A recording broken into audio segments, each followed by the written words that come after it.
إن الحمد لله نحمده ونستعينه ونستغفره ونؤمن به ونتوكل عليه ونعوذ بالله من شرور أنفسنا ومن سيئات أعمالنا من يهده الله فلا مضل له ومن يضلل فلا هادي له وأشهد أن لا إله إلا الله وأشهد أن محمدًا عبده ورسوله يا أيها الذين آمنوا اتقوا الله حق تقاته ولا تموتن إلا وأنتم مسلمون يا أيها الناس اتقوا ربكم الذي خلقكم من نفس واحدة وخلق منها زوجها وبث منهما رجالا كثيرا ونساء واتقوا الله الذي تساءلون به والأرحام إن الله كان عليكم رقيبا يا أيها الذين آمنوا اتقوا الله وقولوا قولا سديدا يصلح لكم أعمالكم ويغفر لكم ذنوبكم ومن يطع الله ورسوله فقد فاز فوزا عظيما أما بعد فإن خير الحديث كتاب الله وخير الهدي هدي محمد صلى الله عليه وسلم وشر الأمور محدثاتها وكل محدثة بدعة وكل بدعة ضلالة وكل ضلالة في النار أعوذ بالله من الشيطان الرجيم بسم الله الرحمن الرحيم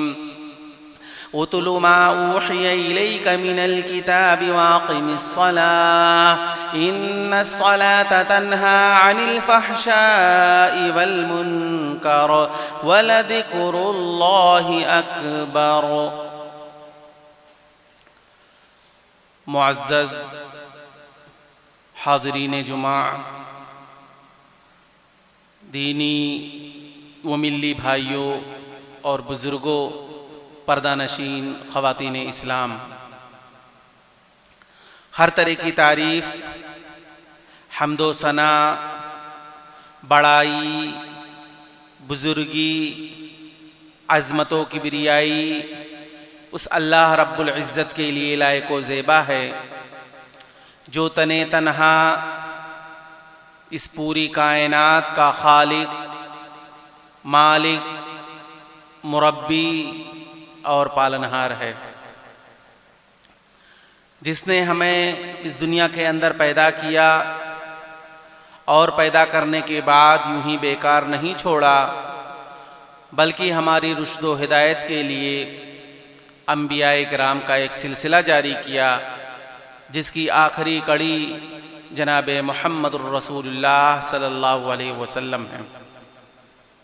بعدہ انگنت لا تعداد بے شمار درود و سلام نازل ہوں اللہ رب العالمین کے بھیجے ہوئے تمام انبیاء علیہم الصلاۃ والتسلیم پر، خصوصاً نبی آخر الزماں احمد مجتبی محمد الرسول اللہ صلی اللہ علیہ وسلم پر، وہ ذات مقدسہ مطہرہ مبارکہ جنہیں اللہ رب العزت نے اس کائنات کے لیے رحمت بنایا اور جنہوں نے اس دنیا کے اندر رہ کر چند سالہ زندگی گزار کر دین کی تبلیغ فرمائی اور ہم تک ہمارا دین پہنچایا۔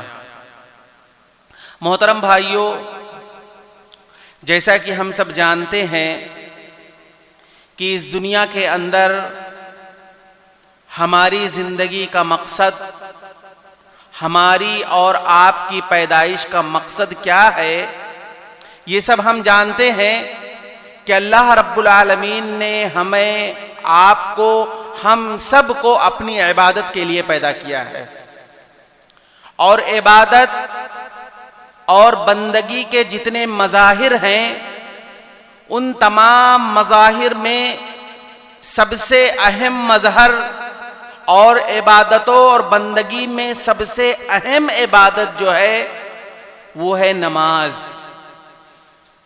اللہ رب العالمین نے تمام عبادتوں میں نماز جیسی اہم عبادت کو سب سے اونچا مقام عطا کیا ہے، اور اس کی اہمیت کا اندازہ آپ اس بات سے لگا لیں کہ اللہ رب العالمین کو اس دنیا کے اندر جب عبادتوں کو فرض کرنا ہوا، روزہ فرض کرنا ہوا، زکوٰۃ فرض کرنا ہوا، حج فرض کرنا ہوا، تو اللہ رب العالمین نے حضرت جبریل علیہ السلام کے ذریعے سے محمد صلی اللہ علیہ وسلم تک وہ پیغام پہنچا دیا۔ لیکن جب نماز کی باری آئی، نماز کو فرض کرنا ہوا، تو اللہ رب العالمین نے محمد صلی اللہ علیہ وسلم کو اپنے پاس بلایا۔ آپ جانتے ہیں، بہت ہی مشہور واقعہ ہے، قصہ معراج ہم سب جانتے ہیں کہ اللہ کے نبی صلی اللہ علیہ وسلم کو معراج کرائی گئی۔ اللہ کے نبی صلی اللہ علیہ وسلم نے ساتوں آسمان کی سیر کی، جنت دیکھا، جہنم دیکھا، پھر اللہ رب العالمین نے جناب محمد الرسول اللہ صلی اللہ علیہ وسلم کو تحفے میں نماز عطا کیا۔ اس سے ہمیں نماز کی اہمیت کا پتہ چلتا ہے۔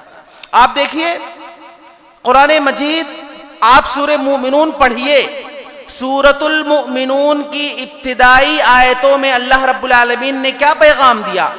سب سے پہلے اللہ نے کہا کہ قد افلح المؤمنون، کہ مومن کامیاب ہو گئے، مومن کامیاب ہو گئے۔ اب کون مومن کسے کہتے ہیں؟ اللہ رب العالمین نے مومنوں کے تعلق سے کہا کہ یہ کامیاب ہو گئے۔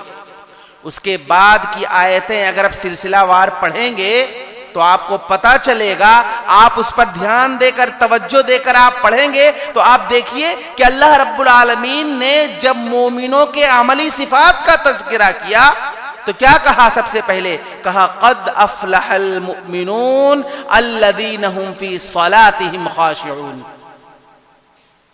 کہ کون سے مومن کامیاب ہو گئے؟ مومن وہ ہیں جو اپنے نمازوں میں خشوع اور خضوع اختیار کرتے ہیں۔ اس کے بعد اللہ رب العالمین نے کئی اور عملی صفات کا ذکر کیا، اور جب تمام صفتوں کو ذکر کیا تو آخر میں اللہ رب العالمین نے کیا کہا؟ والذین هم علی صلواتهم یحافظون، کہ مومن وہ ہیں جو اپنے نمازوں کی حفاظت کرتے ہیں۔ اب آپ دیکھیے، غور کریے کہ اللہ رب العالمین نے مومنوں کے کامیابی کا اعلان کیا، اور اس کے بعد جب مومنوں کے عملی صفات کا اللہ نے تذکرہ کیا تو وہاں پر پہلی صفت نماز بتایا اور آخری صفت بھی نماز بتایا۔ اس سے ہمیں نماز کی اہمیت کا پتہ چلتا ہے۔ اور ایک بات آپ یاد رکھیں، اچھی طرح جان لیں اور سمجھ لیں کہ یہ نماز جو ہم سب پر فرض کیا گیا ہے اور ہمیں ان نمازوں کی پابندی کرنا ہے، ان نمازوں کو پڑھنا ہے، تو یہ صرف ہمارے لیے نہیں ہے۔ آپ یہ نہ سمجھیں کہ اللہ رب العالمین نے ہمارے اوپر پانچوں وقت کی نماز کو فرض کیا ہے، ہم سب پر فرض کر کے اللہ رب العالمین نے ہم کو مصیبت میں ڈال دیا ہے، ہم کو مشقت میں ڈال دیا ہے، اور یہ چیز صرف ہمارے لیے ہے، ایسا نہیں ہے۔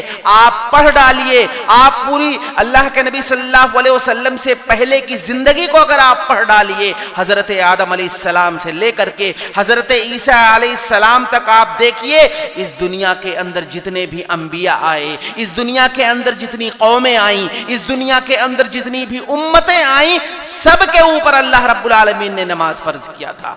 یہ اور بات ہے کہ نماز کا طریقہ مختلف رہا ہو، نماز کی تعداد مختلف رہی ہو، نماز پڑھنے کا طریقہ الگ رہا ہو، تعداد کے اعتبار سے یا کسی اور کیفیت کے اعتبار سے اگر نماز کی مختلف شکلیں رہی ہوں، لیکن بہرحال ہر امت پر، ہر قوم پر اللہ رب العالمین نے نماز کو فرض کیا تھا۔ ابراہیم علیہ السلام کا واقعہ آپ دیکھ لیجئے، ابراہیم علیہ السلام دعا کر رہے ہیں، اپنی قوم کے لیے دعا کر رہے ہیں، تو کیا کر رہے ہیں؟ رب اجعلنی مقیم الصلاۃ ومن ذریتی ربنا وتقبل دعا۔ حضرت اسماعیل علیہ السلام کو دیکھیے، وہ بھی اپنے اہل و عیال کے لیے، اپنی ذریت کے لیے کیا دعا کر رہے ہیں؟ وکان یأمر اہلہ بالصلاۃ والزکاۃ۔ حضرت موسیٰ علیہ السلام کو دیکھ لیجئے کہ موسیٰ علیہ السلام اور اسی طریقے سے جس وقت وہ نبی بنا کر کے بھیجے گئے اور فرعون ان پر جب ظلم و ستم کی آگ برسا رہا تھا، انہیں ستا رہا تھا، انہیں پریشان کر رہا تھا، موسیٰ علیہ السلام اور ان پر ایمان لانے والے لوگ پریشان تھے۔ اللہ رب العالمین نے انہیں کیا تعلیم دی؟ اللہ رب العالمین نے موسیٰ علیہ السلام پر وحی نازل کی اور وحی نازل کر کے کیا فرمایا؟ کہا فرعون کے ظلم و ستم سے اگر تم چھٹکارا چاہتے ہو، اپنی زندگی کے اندر سکون چاہتے ہو، تو اللہ رب العالمین نے موسیٰ علیہ السلام پر وحی نازل کی کہ تم نماز پڑھو۔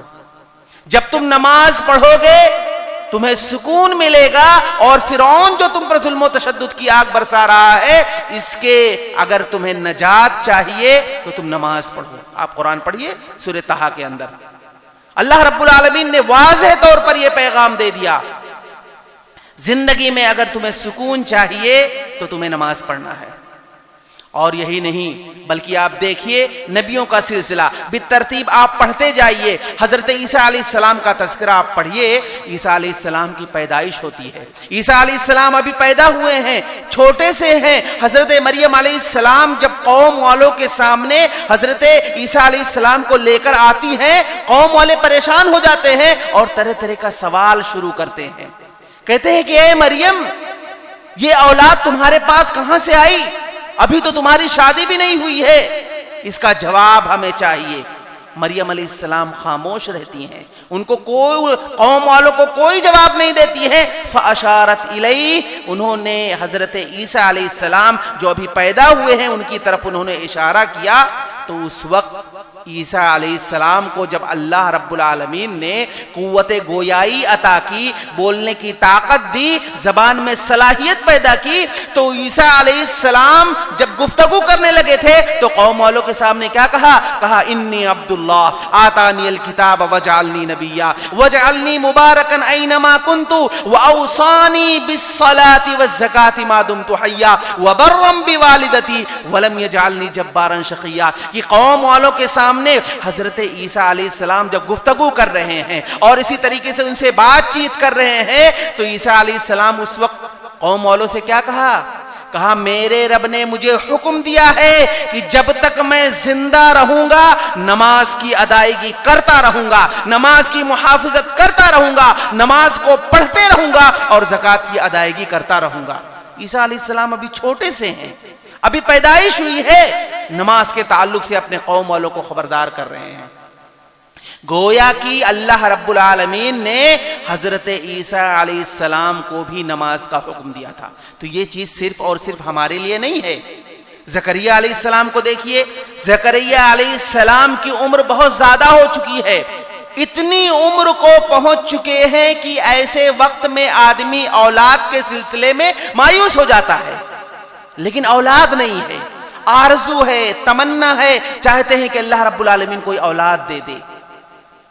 نماز پڑھ رہے ہیں، نماز پڑھ رہے ہیں، مسجد میں آ رہے ہیں، نماز کی پابندی کہہ رہے ہیں، محراب میں بیٹھے ہوئے ہیں، اللہ رب العالمین سے دعا کر رہے ہیں، اللہ رب العالمین سے دعا کر رہے ہیں۔ آپ قرآن پڑھیے، اللہ نے کہا فنادته الملائکۃ وهو قائم یصلی فی المحراب ان اللہ یبشرک بیحییٰ مصدقا بکلمۃ من اللہ وسیدا وحسورا ونبیا من الصالحین۔ زکریا علیہ السلام محراب میں بیٹھے ہوئے ہیں، اللہ سے دعا کر رہے ہیں، نماز کی حالت میں ہیں۔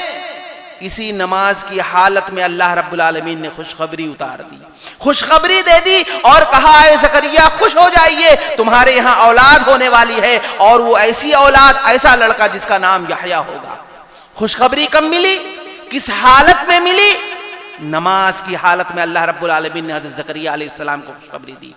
بتانے کا مقصد یہ ہے، کہنے کا مقصد یہ ہے کہ آپ دیکھیے کہ اس دنیا کے اندر جتنے بھی نبی آئے، جتنے بھی انبیاء آئے، سب کو اللہ رب العالمین نے نماز کا حکم دیا ہے۔ تو یہی نماز اللہ رب العالمین نے اس امت محمدیہ کو بھی دیا ہے۔ نبی کریم صلی اللہ علیہ وسلم کی زندگی کو دیکھ لیجئے، آپ نبی بنائے گئے، نبی بنائے جانے کے بعد سب سے پہلی وحی اقرأ باسم ربک الذی خلق کے بعد جو دوسری وحی آتی ہے، اس میں کیا پیغام ہے؟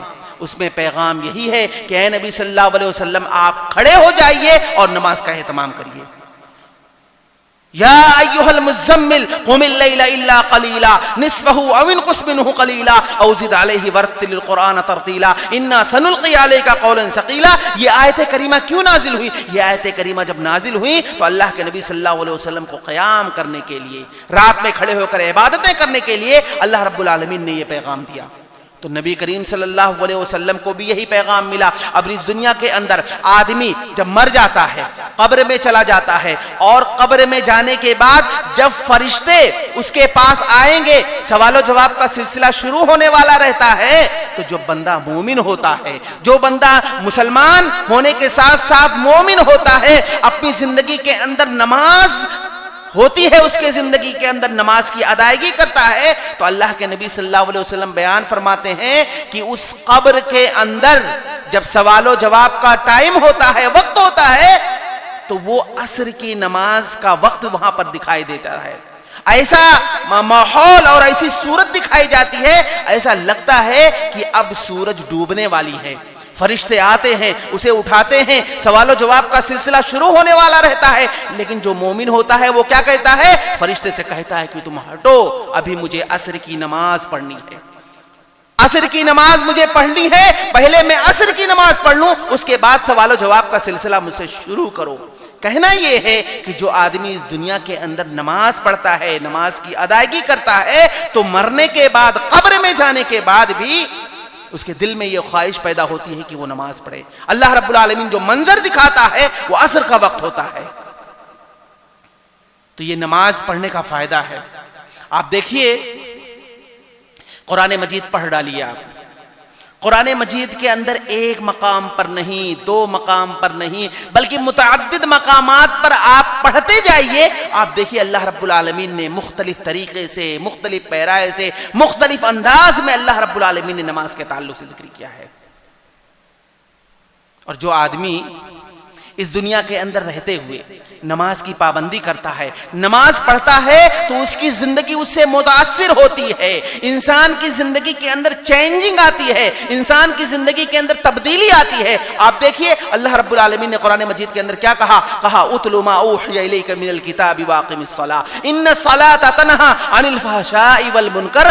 آپ نماز پڑھیں گے، نماز کی پابندی کریں گے، اللہ رب العالمین آپ کی زندگی کو بدل کر کے رکھ دے گا. اگر آپ کے اندر برائیاں ہیں، آپ جھوٹ بولتے ہیں، آپ گالی بکتے ہیں، لوگوں کو دھوکہ دیتے ہیں، آپ بزنس کرتے ہیں، بزنس میں آپ لوگوں کو دھوکہ دے رہے ہیں، آپ کے اندر مختلف قسم کی برائیاں موجود ہیں، لیکن اللہ نے کیا کہا؟ ان الصلاۃ تنہی عن الفحشاء والمنکر. آپ پانچوں وقت کی نماز کی پابندی کرنے لگے. فجر سے لے کر کے عشاء تک جو اللہ نے نماز فرض کیا ہے آپ پڑھنا شروع کر دیں، آپ کے اندر اللہ رب العالمین برائی کو ختم کر دے گا. قرآن نے کہا ان الصلاۃ تنہی عن الفحشاء والمنکر. نماز ایک ایسی عبادت ہے جو فحش کام سے، برائی سے آپ کو روکتی ہے. جو آدمی پانچوں وقت کی نماز کی پابندی کرتا ہے اور نمازی ہے، اس سے برائیاں اور وہ بڑے بڑے گناہ جلدی سرزد نہیں ہو سکتے. ایک آدمی اگر نماز بھی پڑھتا ہے، جھوٹ بھی بولتا ہے، ایک آدمی نماز بھی پڑھتا ہے، چغلیاں بھی کرتا ہے، ایک آدمی نماز بھی پڑھتا ہے، 2 نمبر کا دھندا بھی کرتا ہے، ایک آدمی نماز بھی پڑھتا ہے اور اسی طریقے سے وہ اپنے بزنس میں وہ لوگوں کو بیوقوف بناتا ہے، تو اسے چاہیے کہ وہ اپنے نماز کی طرف دیکھے کہ کہیں ایسا تو نہیں ہے کہ اس کی نماز کے اندر کوئی کمی تو نہیں ہے. اس لیے کہ جو آدمی نماز کی پابندی کرتا ہے، نماز کو جس طریقے سے پڑھنے کا حکم دیا گیا ہے اس طریقے سے اگر نماز پڑھے گا تو اللہ رب العالمین اس کے اندر سے تمام برائیوں کو ختم کر دے گا. یہ دنیا کا فائدہ ہے. دنیا میں رہتے ہوئے آدمی برائیوں سے دور رہ جائے گا. اللہ رب العالمین اس کی زندگی کے اندر تبدیلی پیدا کرتا ہے. اسی طرح سے جو آدمی نماز کی پابندی کرتا ہے، نمازی شخص شہوت پرست نہیں ہو سکتا ہے. انسان کے اندر جو برائیاں پیدا ہونے کی خواہش پیدا ہوتی ہے، ایک آدمی اگر نماز کی پابندی کرتا ہے اللہ رب العالمین اس چیز کو اسے دور کر دیتا ہے۔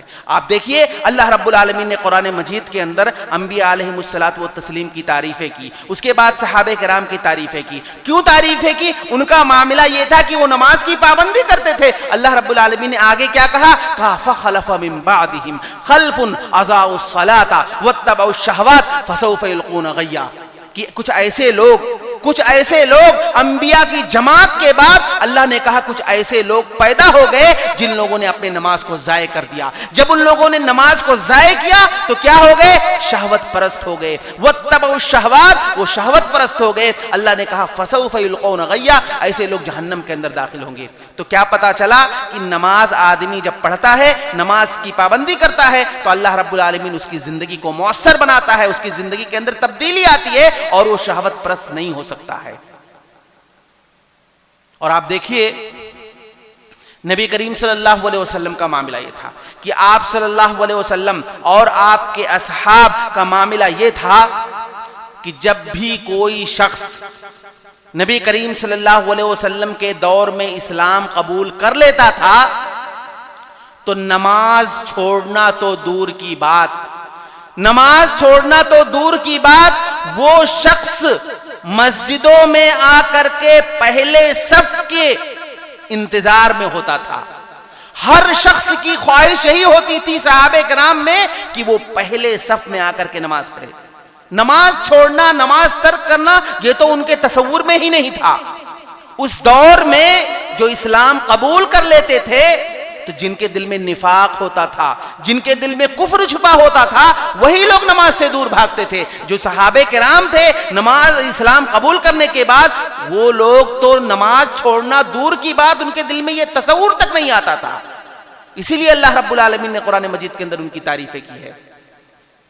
اور نبی کریم صلی اللہ علیہ وسلم بھی اپنی زندگی میں کہا کرتے تھے ایسے لوگوں کے تعلق سے جو نماز نہیں پڑھتے ہیں۔ اللہ کے نبی صلی اللہ علیہ وسلم کو اتنی فکر رہا کرتی تھی، آپ صلی اللہ علیہ وسلم اتنا فکر مند رہا کرتے تھے کہ آپ صلی اللہ علیہ وسلم کے زندگی کے آخری لمحات جو تھے، آپ دیکھیے اللہ کے نبی صلی اللہ علیہ وسلم اس وقت کتنا پریشان رہتے تھے۔ اللہ کے نبی صلی اللہ علیہ وسلم بیمار ہیں، آپ کو بخار لاحق ہے، آپ کو کپکپی طاری ہے، آپ صلی اللہ علیہ وسلم کو بخار بہت تیز ہے، لیکن اللہ کے نبی صلی اللہ علیہ وسلم کو فکر لاحق ہے کہ صحابہ کرام مسجد نبوی کے اندر آئے ہوئے ہوں گے، صحابہ کرام میرا انتظار کر رہے ہوں گے، نماز کا وقت ہو گیا ہے، اے میرے صحابہ مجھے لے کر کے چلو۔ یہاں تک کہ ایک مرتبہ تو ایسا معاملہ ہوا کہ اللہ کے نبی صلی اللہ علیہ وسلم کو بخار بہت تیز ہے، آپ صلی اللہ علیہ وسلم کو چلنے کی طاقت نہیں ہے۔ اللہ کے نبی صلی اللہ علیہ وسلم دو صحابی کے درمیان ان کے کندھے پر ہاتھ رکھ کر کے جیسے تیسے مسجد نبوی کے اندر آئے۔ اتنی فکر لاحق تھی اللہ کے نبی صلی اللہ علیہ وسلم کو نماز کے تعلق سے۔ ہم نبی کریم صلی اللہ علیہ وسلم کے امتی ہونے کا دعویٰ کرتے ہیں، نبی کریم صلی اللہ علیہ وسلم کے تعلق سے ہم کہتے ہیں، اور اسی طریقے سے نہ جانے ہمارا معاملہ تو یہ ہو گیا ہے کہ ہم یہ سمجھتے ہیں کہ ہم تو موحد ہیں، ہم توحید پرست ہیں، ہم شرک نہیں کرتے ہیں، ہم مزار پہ نہیں جاتے ہیں، ہم قبروں کا طواف نہیں کرتے ہیں، تو کیا ہمارے لیے جنت ہے؟ ہم تو یہ سمجھتے ہیں کہ ہم ان چیزوں سے دور ہو گئے تو پھر ہمارے لیے کچھ بھی نہیں ہے، ہم سیدھے سیدھے اسی جنت میں چلے جائیں گے۔ ایسا نہیں ہے۔ آپ دیکھیے صحیح ابن حبان پڑھیے، اللہ کے نبی صلی اللہ علیہ وسلم نے بیان فرمایا ان اول ما يحاسب به العبد يوم القيامه الصلاة فان صلحت صلح سائر عمله وان فسدت فقد خاب وخسر، کہ قیامت کے دن جب اللہ رب العالمین کے روبرو آپ حاضر ہوں گے، اللہ رب العالمین جب سوال و جواب پر شروع کرے گا تو اللہ رب العالمین یہ نہیں دیکھا گا کہ اس دنیا کے اندر رہتے ہوئے تم نے غریبوں کے اندر کتنا صدقہ کیا، غریبوں میں آپ نے کتنا پیسہ بانٹا، آپ کے پاس پیسے بہت سارے تھے، آپ جا کر کے عمرہ کرتے تھے، آپ جا کر کے ہر سال حج کر کے آتے تھے، نہ جانے کتنی مرتبہ آپ نے خانہ کعبہ کا چکر لگایا، طواف کیا۔ یہ اللہ رب العالمین سوال نہیں کرے گا۔ اللہ کے نبی صلی اللہ علیہ وسلم فرماتے ہیں ان اول ما يحاسب به العبد يوم القيامه الصلاة، سب سے پہلے قیامت کے دن جو سوال ہوگا وہ کون سا سوال ہوگا؟ نماز کے بارے میں سوال ہوگا۔ اللہ کے نبی صلی اللہ علیہ وسلم بیان فرماتے ہیں فَإِن صَلُحَتْ، اگر نماز درست ہوگی، یعنی نماز درستگی کا مطلب یہ ہے کہ اگر آپ نے پانچوں وقت کی نماز پابندی سے پڑھی ہے تو اللہ کے نبی صلی اللہ علیہ وسلم بیان فرماتے ہیں فَإِن صَلُحَتْ صَلُحَ سَائِرُ عَمَلِهِ، تو اللہ رب العالمین اس کے دوسرے جو اور اعمال ہوں گے ان کو درست کر کے اسے جنت میں داخل کر دے گا۔ وَإِن فَسَدَتْ، اگر نماز خراب ہے، اب اس کا دو مطلب ہے، ایک تو یہ کہ آپ نے پانچوں وقت کی نماز پابندی سے نہیں پڑھی ہے، دوسرا اس کا مطلب یہ ہے کہ آپ نے پڑھی تو ہے لیکن سنت کے مطابق آپ نے نماز نہیں پڑھی ہے۔ اللہ کے نبی صلی اللہ علیہ وسلم بیان فرماتے ہیں پھر دوسرا سوال اللہ رب العالمین نہیں کرے گا۔ جب اللہ رب العالمین یہ دیکھے گا کہ اس بندے کے نماز میں ہی خرابی ہے تو اس کو سیدھا جہنم کے اندر داخل کر دو۔ پھر وہ دوسرے اعمال جو ہم کرتے ہیں، زکوٰۃ کی ادائیگی کرتے ہیں، روزہ رکھتے ہیں، طواف کرتے ہیں، حج عمرہ کرتے ہیں، اللہ رب العالمین یہ ساری چیزیں نہیں، نماز نہ پڑھنے کی وجہ سے اللہ رب العالمین جہنم کے اندر داخل کرے گا۔ آپ دیکھیے وہ آیتیں 29ویں پارے کے اندر جو ہیں کہ اللہ کے نبی صلی اللہ علیہ وسلم بیان فرماتے ہیں، اللہ رب العالمین نے قرآن مجید کے اندر بیان فرمایا کہ جنتی جب جنت کے اندر چلے جائیں گے، جہنمی جہنم کے اندر چلے جائیں گے، تو اللہ رب العالمین جنتیوں کو اور جہنمیوں کو آپس میں ایک دوسرے سے ملاقات کروائے گا۔ اب ظاہر سی بات ہے، لوگ ایک شہر میں رہتے ہیں، ایک محلے میں رہتے ہیں، ایک ساتھ رہتے ہیں، ایک ساتھ لوگوں کا ملنا جلنا ہوتا ہے، تو پھر وہ لوگ کیا کریں گے؟ اللہ رب العالمین کے روبرو جب سارے لوگ حاضر ہوں گے تو جنتی اور جہنمیوں کو اللہ رب العالمین ملاقات کروائے گا۔ جنتی اپنے کچھ ایسے ساتھیوں کو جہنم کے اندر جب دیکھیں گے تو انہیں پہچان جائیں گے اور انہیں یہ دیکھیں گے کہ یہ تو ہمارے محلے کا ہے، یہ تو ہمارے پڑوس کا ہے، یہ تو ہمارے شہر کا ہے، یہ جہنم کے اندر چلا آیا۔ تو جنتیوں کو یہ تعجب ہوگا، جنتیوں کو تعجب اس وجہ سے ہوگا کیونکہ وہ بھی مسلمان تھے۔ جہنم میں جانے والے جو لوگ ہوں گے نا وہ بھی مسلمان رہیں گے، اس وجہ سے جنتیوں کو تعجب ہوگا، کیونکہ وہ یہ دیکھیں گے کہ یہ تو دنیا کے اندر تھے تو بڑے متقی اور پرہیزگار کہلاتے تھے، ان کے پاس اتنا پیسہ تھا، حج کرنے جاتے تھے اور اسی طریقے سے زکوٰۃ کی ادائیگی کرتے تھے، غریبوں میں مال تقسیم کرتے تھے، بہت کچھ کرتے تھے، تو آخر جہنم میں کیوں آ گئے؟ جنتیوں کو تعجب ہوگا تو جنتی ان سے سوال کرنا شروع کریں گے، اللہ رب العالمین انہیں موقع دے گا اور جنتیوں سے کہے گا کہ تم جہنمیوں سے سوال کرو۔ اللہ رب العالمین نے کہا فی جنات یتساءلون عن المجرمین ما سلککم فی سقر، کہ جنتی جہنمیوں سے پوچھیں گے آخر کیا وجہ ہے، تم جہنم میں کیسے آ گئے، جہنم میں آنے کی وجہ کیا ہے؟ تو جہنمی جنتیوں کو جو جواب دیں گے وہ کیا جواب ہوگا؟ کہیں گے لم نکو من المصلین، لم نکو من المصلین، ہم دنیا کے اندر رہتے ہوئے نماز کی پابندی نہیں کرتے تھے، نماز نہیں پڑھتے تھے، تم لوگ نماز پڑھتے تھے، تم لوگ جنت میں چلے گئے، ہم نے نماز کو ترک کیا، ہم نے نماز کو نہیں پڑھا، اس کی وجہ سے ہم جہنم کے اندر داخل ہوں گے۔ پہلا جواب جہنمیوں کا جو پہلا جواب ہوگا جنتیوں کے سوال پر وہ یہی ہوگا کہ ہم نماز نہیں پڑھتے تھے، نماز نہ پڑھنے کی بنیاد پر اللہ رب العالمین نے ہم کو جہنم کے اندر داخل کر دیا۔ تو یہ نماز چھوڑنے کا انجام ہے۔ اللہ کے نبی صلی اللہ علیہ وسلم کا معاملہ یہ تھا کہ آپ صلی اللہ علیہ وسلم کہا کرتے تھے، آپ صلی اللہ علیہ وسلم کہتے تھے کہ میں یہ چاہتا ہوں، میرا یہ دل چاہتا ہے کہ میں ایسے لوگوں کو مدینہ کے اندر دیکھ رہا ہوں کہ اذان ہو رہی ہے اور اپنے گھروں میں بیٹھے ہوئے ہیں، نماز کا وقت ہو گیا ہے، مؤذن نے حی علی الصلاۃ حی علی الفلاح کی پکار لگا دیا ہے اور اس کے باوجود مسجدیں خالی ہیں، لوگ نماز پڑھنے نہیں آ رہے ہیں۔ اللہ کے نبی صلی اللہ علیہ وسلم نے کہا کہ میرا دل یہ چاہتا ہے کہ میں اپنی جگہ پر، اپنے مصلی پر کسی صحابی کو مقرر کر دوں کہ وہ نماز پڑھائے اور جب نماز کا وقت ہو جائے تو میں مدینہ کی گلیوں میں جا کر کے چکر لگاؤں، دیکھوں اور یہ دیکھوں کہ کس کے گھر مسلمان کا گھر ہے اور وہ مسلمان شخص اپنے گھر میں بیٹھا ہوا ہے، نماز پڑھنے کے لیے مسجد میں نہیں آ رہا ہے، تو میرا دل چاہتا ہے کہ ایسے لوگوں کے گھروں کو آگ لگا دوں، ان کے گھروں کو جلا کر کے خاک کر دوں۔ اللہ کے نبی صلی اللہ علیہ وسلم نے کہا میرا دل یہ چاہتا ہے۔ اب آپ دیکھیے، ہو سکتا ہے کہ وہ اپنے گھروں میں رہ کر کے نماز پڑھ لیے ہوں، لیکن اللہ کے نبی صلی اللہ علیہ وسلم نے گھروں کو جلانے کے بعد کیوں کی؟ اس لیے کہ فرض نماز کو اللہ رب العالمین نے مسجد میں فرض کیا ہے۔ اب آپ اپنی مرضی سے یہ نہیں کر سکتے کرتے اگر یہ سوچ لے کہ مسجد بنی ہے تو کیا ہوا, ہم اپنے گھر میں بھی تو نماز پڑھ سکتے ہیں. عبداللہ ابن مسعود رضی اللہ تعالیٰ عنہ کہتے ہیں کہ اے لوگوں سنو, اگر تم فرض نماز کو اپنے گھروں میں ادا کر رہے ہو تو اس کا مطلب یہ ہے کہ تم جان بوجھ کر کے اللہ کے نبی صلی اللہ علیہ وسلم کی ایک سنت کو ترک کر رہے ہو, اس لیے کہ اللہ رب العالمین نے فرض نماز کو مسجد میں فرض کیا ہے, گھروں میں فرض نہیں کیا ہے. اگر تم گھروں میں فرض نماز پڑھ رہے ہو جان بوجھ کر کے, اس کا مطلب یہ ہے کہ تم سنت کو ترک کر رہے ہو. تو نماز کو اللہ رب العالمین نے مسجد کے اندر فرض کیا ہے. یہاں تک کہ آپ دیکھیے نمازوں کے چھوڑنے کی اتنی وعید آئی ہے کہ اگر آپ علماء کے اقوال پڑھنا شروع کر دیں گے جو انہوں نے اللہ کے نبی صلی اللہ علیہ وسلم کی حدیثوں کو سامنے رکھ کر کے جو باتیں انہوں نے کہی ہے, وہ یہ کہتے ہیں اللہ کے نبی صلی اللہ علیہ وسلم کی ایک حدیث کے سلسلے میں کہ العہد الذی بیننا وبینہم الصلاۃ فمن ترکہا فقد کفر, کہ ہمارے اور کافروں کے درمیان جو معاہدہ ہوتا تھا, جو عہد ہوتا تھا, وہ نماز کا ہی رہتا تھا. یعنی اس کا مطلب یہ ہوا کہ جو آدمی نماز پڑھتا ہے وہ مسلمان ہے اور جو نماز نہیں پڑھتا ہے وہ مسلمان نہیں ہو سکتا. بین الرجل والشرک ترک الصلاۃ, بندے اور شرک کے درمیان نماز کو چھوڑ دینا ہے. یعنی اگر آدمی نماز پڑھتا ہے تو مسلمان, نماز نہیں پڑھتا ہے تو مشرک. اس طرح کی بہت ساری روایتیں آپ کو مل جائیں گی, آپ پڑھیں گے تو آپ حیران ہو جائیں گے کہ نماز کے ترک کر دینے سے, نماز کے چھوڑ دینے سے کون کون سی وعیدیں آئی ہیں.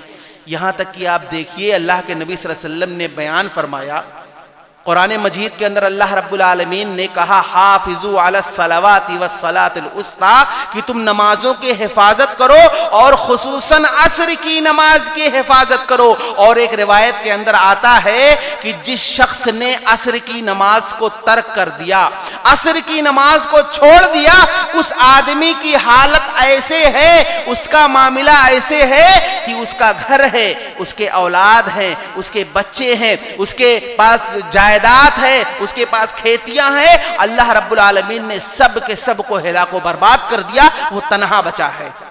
ایک آدمی جس کے بزنس کو تباہ و برباد کر دیا جائے, جس کی کھیتیوں کو تباہ و برباد کر دیا جائے, اس کے اولاد, اس کے والدین سب کو ہلاک و برباد کر دیا جائے, وہ تنہا بچے تو اس کی حالت کیا ہوگی. یہ وہ آدمی ہے جس نے عصر کی نماز کو جان بوجھ کر کے ترک کر دیتا ہے, اس کی یہ حالت ہو جاتی ہے. اب آپ سوچئے کہ عصر کی نماز اگر آپ ترک کر دے رہے ہیں, چھوڑ دے رہے ہیں, عصر کی نماز چھوڑنے والے کے اللہ کے نبی صلی اللہ علیہ وسلم نے کیسی وعید سنائی ہے. اور فجر کے تعلق سے آپ دیکھیے اللہ کے نبی صلی اللہ علیہ وسلم نے کہا کہ منافقین پر سب سے جو گراں گزرتی ہے, جو سب سے بھاری گزرتی ہے, وہ فجر کی نماز کا معاملہ ہوتا ہے. یعنی منافقین کا معاملہ کیا ہوتا تھا کہ ان کو جب سہولت ہوتی تھی, جب آسانیاں ہوتی تھی, تو نبی صلی اللہ علیہ وسلم کے سامنے دکھاوے کے لیے مسجد میں آ کر کے بیٹھ جاتے تھے. لیکن چونکہ فجر کی نماز کا معاملہ کیا ہوتا ہے, سونے کا وقت ہوتا ہے, آدمی تاخیر سے سوتا ہے تو اسے اٹھنا بہت بھاری پڑتا ہے. تو اللہ کے نبی صلی اللہ علیہ وسلم نے کہا کہ یہ منافق کی نشانی ہے. اگر آپ فجر کی نماز پڑھنے آ رہے ہیں تو آپ مسلمان ہیں, اگر آپ فجر کی نماز نہیں پڑھنے آ رہے ہیں آپ کا شمار منافقوں کے اندر ہے. یہ اللہ کے نبی صلی اللہ علیہ وسلم کی وعید ہے. آپ پڑھتے جائیے اللہ کے نبی صلی اللہ علیہ وسلم کی حدیثوں کو, تو ہمارے اوپر نفاق آ رہا ہے کہ اگر ہم فجر نہیں پڑھ رہے ہیں تو گویا کہ ہم منافق ہو گئے. اللہ کے نبی صلی اللہ علیہ وسلم نے ایسے لوگوں کے تعلق سے کہا فویل للمصلین الذین هم عن صلاتهم ساہون, ایسے نمازیوں کے لیے ویل ہے جو صرف جمعہ پڑھنے کے لیے آ گئے, ایسے نمازیوں کے لیے بربادی ہے جو صرف مغرب پڑھنے آ جاتے ہیں. عموماً یہی ہوتا ہے, لوگ ہفتے کی نماز پڑھ لیتے ہیں, مغرب کی نماز آ کر کے پڑھ لیں گے کہ مغرب کی نماز میں کوئی ہمارے پاس کام نہیں ہوتا ہے, اس لیے مغرب میں بھی حاضری دے دیتے ہیں. لیکن عصر کی نماز کا جو وقت ہوتا ہے وہ بزنس کا وقت رہتا ہے, تو عصر کی نماز نہیں پڑھنے آئیں گے. فجر کی نماز کا وقت جو ہوتا ہے یہ سونے کا وقت رہتا ہے, اس لیے فجر کی نماز نہیں پڑھنے آتے ہیں. تو اس طرح سے اسی لیے اللہ کے نبی صلی اللہ علیہ وسلم نے کہا کہ جو فجر کی نماز چھوڑ دیتا ہے گویا کہ وہ منافق ہے, جو عشاء کی نماز چھوڑ دیتا ہے اس کے دل میں نفاق آ جاتا ہے, اور جو عصر کی نماز چھوڑ دیتا ہے گویا کہ اس کے اہل و عیال سب کچھ برباد و ہلاک و برباد ہو گئے. تو یہ اللہ کے نبی صلی اللہ علیہ وسلم نے وعیدیں سنائی ہے. اس لیے ضرورت ہے اس بات کی کہ نماز ایک ایسی عبادت ہے جسے اللہ رب العالمین نے ہم پر فرض کیا ہے اور اسے سب سے اہم عبادت قرار دیا ہے. اب اگر ہم اس نماز کی پابندی نہیں کرتے ہیں تو گویا کہ اللہ رب العالمین کے اس دنیا کے اندر ہماری اپنی پیدائش کا مقصد ہی ہمیں سمجھ میں نہیں آیا. کیونکہ اللہ رب العالمین نے ہمیں اپنی عبادت ہی کے لیے پیدا کیا ہے، اور عبادت اور بندگی کا سب سے اہم مظہر کیا ہے؟ نماز ہے. انسان کی زندگی کے اندر نماز نہیں ہے تو کچھ بھی نہیں ہے. نماز نہیں ہے تو کچھ بھی نہیں ہے. اگر آدمی نماز کی پابندی نہیں کرتا ہے، مسجدوں کے اندر آ کر کے نماز کی پابندی نہیں کر رہا ہے، گویا کہ اس نے اپنے پیدائش کا مقصد ہی نہیں سمجھ میں آیا. اسے اللہ نے کیوں پیدا کیا ہے اسے سمجھ میں نہیں آیا ہے. تو اپنے مقصد کو، اس دنیا میں آنے کا مقصد کیا ہے، اسے پہچاننے کی اور اسی طریقے سے سمجھنے کی ضرورت ہے. اللہ نے کہا ہے کہ ہم نے انسانوں اور جناتوں کو اپنی عبادت کے لیے پیدا کیا ہے، اور عبادتوں اور بندگی میں سب سے اہم عبادت کیا ہے؟ نماز ہے. اس لیے ضرورت ہے اس بات کی کہ اللہ رب العالمین نے ہمیں جو موقع عطا کیا ہے، اللہ رب العالمین نے ہمیں جو زندگی دی ہے، اس زندگی کو غنیمت سمجھتے ہوئے ہمیں نماز کی پابندی کرنی چاہیے، نماز کی حفاظت کرنی چاہیے، اور مسجدوں کے اندر آ کر کے نماز پڑھنی چاہیے. اس لیے کہ اللہ نے صرف اور صرف جمعہ کی نماز کو مسجد میں فرض نہیں کیا ہے. جمعہ کے دن مسجدیں بھری ہوتی ہیں، جگہ نہیں رہتی ہے بیٹھنے کے لیے، لیکن ابھی عصر کی نماز کا جب وقت آئے گا تو پہلی سب بھی نہیں بھرے گی. آخر لوگ کہاں چلے جاتے ہیں؟ یہ وہی لوگ ہیں جو اسی محلے میں رہتے ہیں، یہ وہی لوگ ہیں جو اسی علاقے میں رہتے ہیں اور جمعہ کی نماز پڑھنے کے لیے آئے ہیں، لیکن ابھی عصر اور مغرب کا وقت رہے گا، مسجدیں خالی رہیں گی. ہر جگہ کا یہی معاملہ ہے. آخر ایسا کیوں ہوتا ہے؟ اسے فکر کی ضرورت ہے، اپنے اندر سوچنے کی ضرورت ہے کہ ہم جس طرح سے جمعہ کی نماز کو اہمیت دیتے ہیں، ہر ہفتے آخر حاضر ہوتے ہیں، اسی طریقے سے ہمیں پانچوں وقت کی نماز کے تعلق سے ہمیں فکر مند ہونا ہے، سوچنا ہے اور آ کر کے حاضری دینا ہے، نماز پڑھنا ہے. تب دنیا میں بھی اللہ رب العالمین کامیابی دے گا اور آخرت میں بھی اللہ رب العالمین کامیابی دے گا. اللہ رب العالمین سے دعا کرتا ہوں کہ اللہ رب العالمین ہم تمام لوگوں کو نیک بنائے، صالح بنائے، نماز پڑھنے کی مسجد کے اندر توفیق عطا فرمائے. اے اللہ رب العالمین جب تک تو ہمیں اس دنیا کے اندر زندہ رکھ، ایمان اور اسلام پر زندہ رکھ، اور ہمارا خاتمہ ہو تو ایمان بالخیر پر ہو. وآخر دعوانا الحمدللہ رب العالمین.